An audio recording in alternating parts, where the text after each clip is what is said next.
Well, thank you, Mr. Chairman. And today we do have a number of bills before us, but I want to focus my comments on the new PHMSA reauthorization bill that was released late Friday night.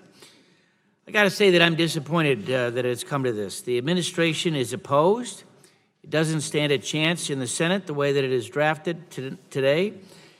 And after months of bipartisan negotiations, the majority has decided to go it alone and jam through a partisan bill chock full of riders and carve-outs for special interest groups. I got to say that we had a deal on probably 98% of the bill, and then negotiations stopped. So here's what's at stake, and I think we have a poster behind me, but I think they're going to put it on the screen.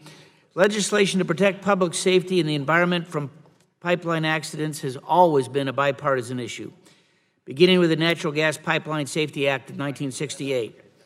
For over 20 years, under divided governments, we put our differences aside and passed these bills by voice vote in this committee.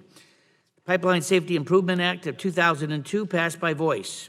Pipeline Inspection, Protection, Enforcement, and Safety Act of 06 passed by voice. Pipeline Safety, Regulatory Certainty, and Job Creation Act of 2011 passed by voice. And the Pipes Act of 2016, the most recent authorization, also passed by voice. Abandoning our strong history of bipartisanship is irresponsible and reckless. Lives are at stake, so let's stop playing politics with pipelines. As I've said a good number of times, I have three major priorities for pipeline safety. First, we need to make sure that PHMSA and the states have the resources and the inspectors that they need to do their job. Second, we have to make sure that PHMSA can finish the work that it started and complete the overdue safety regs. And finally, we have to encourage innovation and encourage pipeline operators to share information and learn from their past mistakes.